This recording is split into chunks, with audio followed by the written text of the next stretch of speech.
Eto na nga mga chong, marami tayong basketball updates. Problema ng Barangay Ginebra ngayong conference. Paul Garcia, possible na i-activate sa lineup ng Barangay Ginebra. Ito ngang si Paul Garcia mga chong ay hindi na ipasok sa final 15-man lineup ni Coach Tim Cone. Pero kahit na ganoon, ay patuloy pa rin itong nagpa-practice sa Barangay Ginebra. At ngayon nga na sunod-sunod na tinatamaan ng mga injuries yung players ni Coach Tim Cone, ay ang magandang balita nga dito kay Paul Garcia ay possible na i-activate ito ni Coach Tim Cone sa kanilang lineup.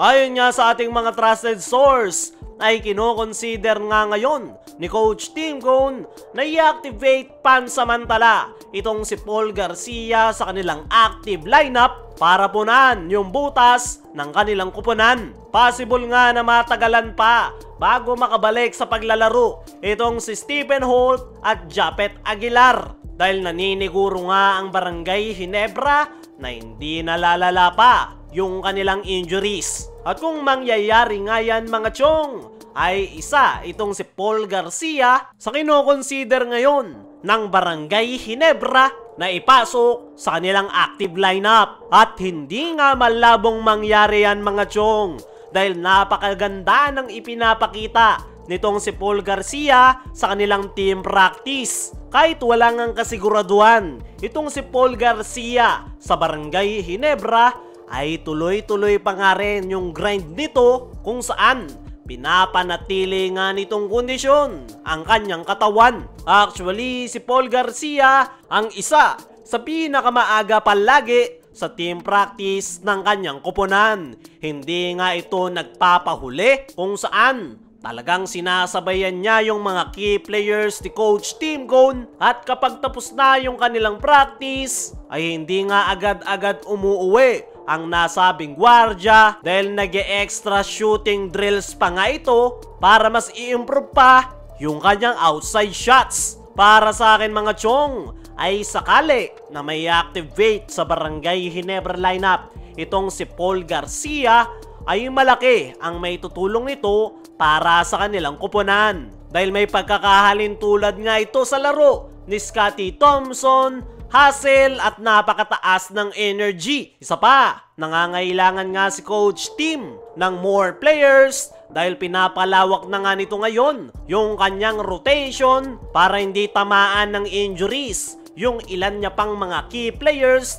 dahil sunod-sunod nga yung kanilang laro. As of now nga mga chong, ay wala pang official statement ang Barangay Ginebra patungkol kung i-activate ba nila itong si Paul Garcia. Pero ayon nga sa ating mga trusted source, ay malaki raw yung chance na mangyari yan, dahil sa ganda ng pinapakita ni Garcia sa practice, at kailangan ni Coach Tim ng more players para punan yung butas ng kanilang koponan. Naniniwala ko mga chong na opportunity lang yung kinakailangan nitong si Paul Garcia.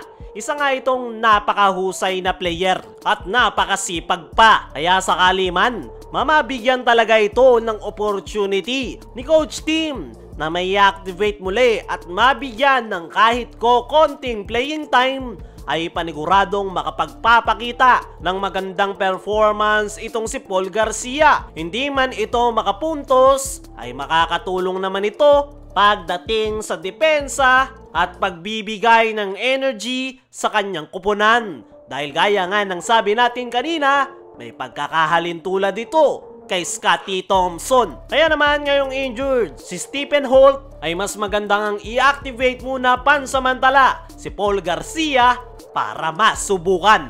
Dumako naman tayo dito sa kabilang balita.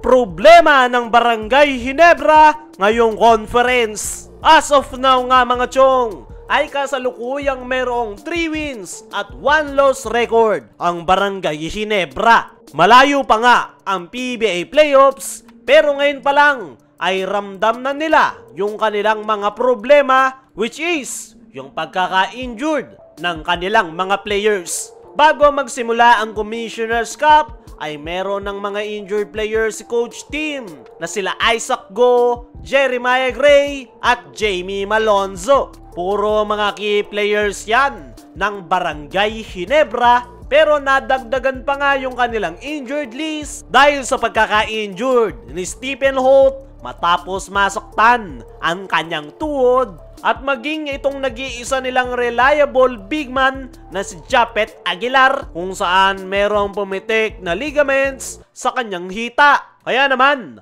problemado nga ngayon si Coach Tim Cone para sa kanyang kupunan. Although nakuha ng Barangay Ginebra ang panalo sa nilang huling laro kontra Terra Firma, ay sa mga upcoming games pa talaga nila mararamdaman yung pagkawala ni Japet at Stephen Holt. Ayon nga sa ating mga trusted source, ay nagkakaroon nga ngayon ng adjustment si Coach Tim Cone para sa kanyang kupunan. I-expect nga natin na gagamitin ni Coach Tim yung kanyang mga backup big man gaya ni Raymond Aguilar at Ben Adamos. Actually, itong si Ben Adamos ay nagamit na ni Coach Tim last game at mukhang magtutuloy-tuloy yan dahil possible na matagalan bago ang pagbabalik ni Japet. Alam naman nating lahat ng pinaka naging problema ng Ginebra last conference ay yung kanilang kakulangan sa front court position at mas lalo ngang lumaki